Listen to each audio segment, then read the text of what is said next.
So I remember a thought that I had a little while ago about recovering when I first got injured. It's been about 6 months and some change since I tore my ACL and ruptured my meniscus in the process. And this journey so far has been kind of eye opening. But of course, it's also come with its little effects, let's say the least.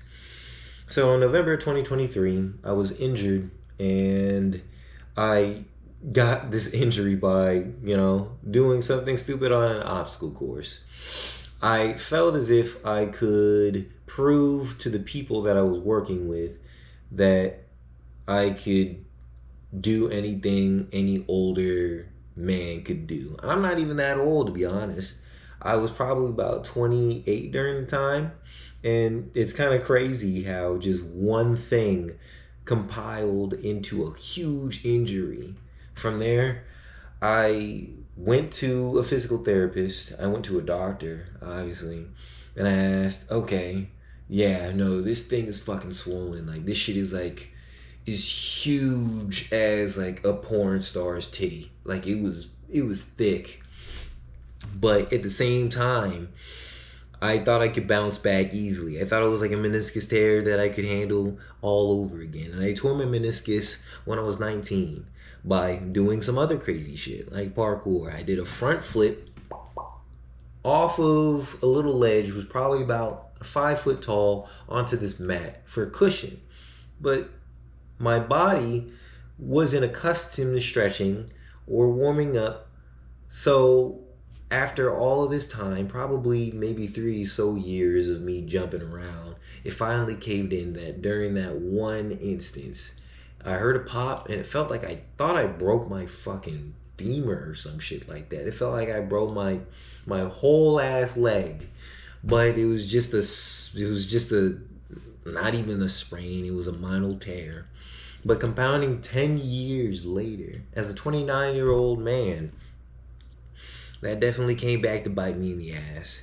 So I got ACL reconstruction surgery as well as my meniscus repair on February 5th of 2024. It's been precisely 5 months.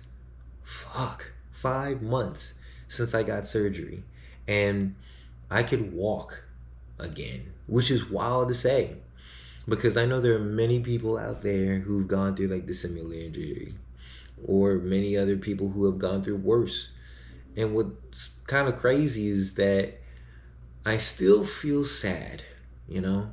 I still feel as if I have a lot of regret for tearing my body apart, but and it's affected me mentally. There have been thoughts sometimes where I would never feel better. There's been even thoughts that I would not live any longer. I even had suicidal thoughts because I couldn't do anything that I love to do. I couldn't do Muay Thai. I couldn't do martial arts. I couldn't run. I couldn't do exercise the way I want to live, the way that I wanted to do it, and it was affecting my mental. I felt that I based my personality solely off of my physical fitness, and that actually sucked big cockapoo. Big ass cockapoo. But seeing where I've come from and where I'm going now, I've kind of reevaluated like where I'm at right now.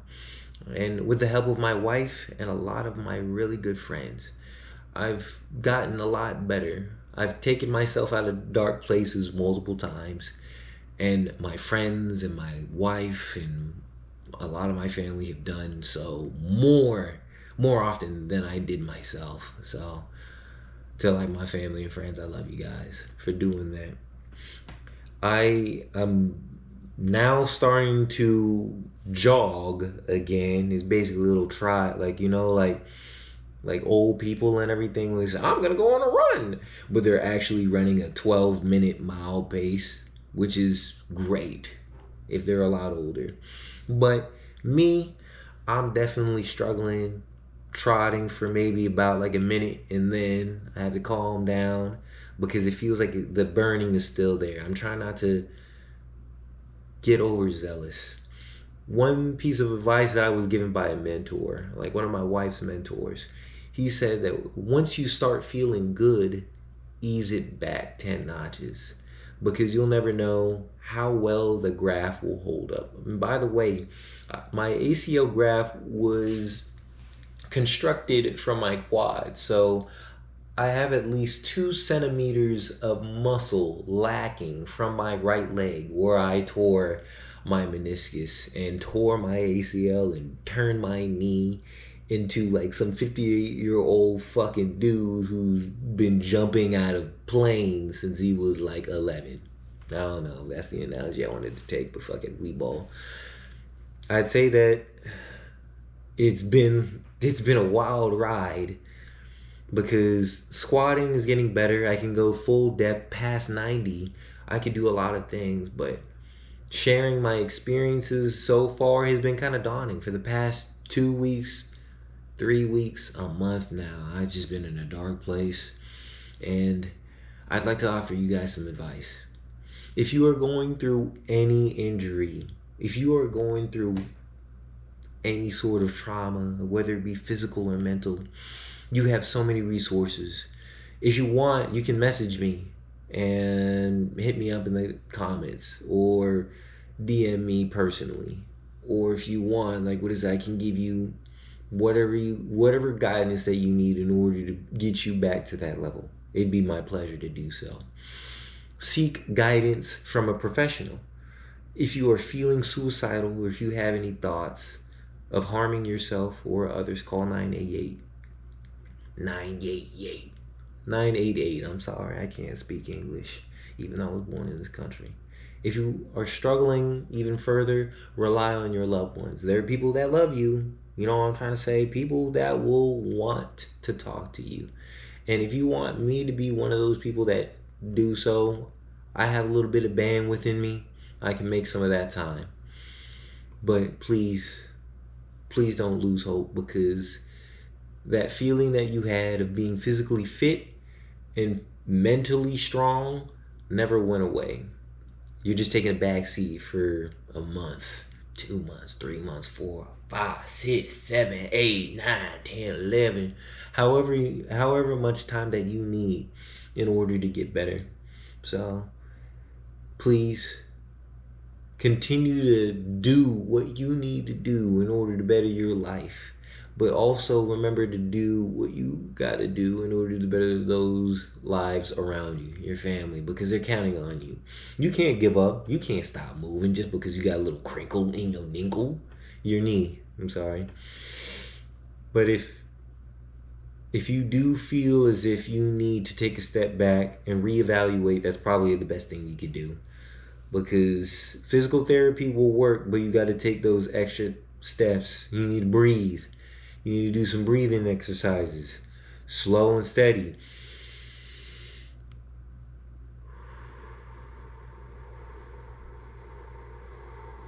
Do that shit a couple of times a day. You'll be surprised what it'll do. I need to do that better myself. I'm not good at taking my own advice, if I'm being real with you. But I'm working on it. But yeah, halfway through this journey, fuck. I can't believe I made it so far. And I can't wait to get back to the position where I was prior. And I know that I'm going to be just as strong, even stronger than I was before. And you will be too. So, yeah. Stay safe. Keep it trucking. If you can't walk, you can. If you can't fly, you can. Just not the way that we perceive flying is. If you can't swim, you can.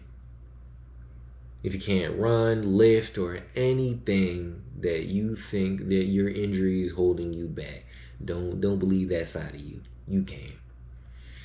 I mean, I don't have anything profound to say, just other than giving you a little bit of advice, giving you a little story and background. But yeah, I'll probably make another video like this sometime soon. But yeah, stay safe. Peace.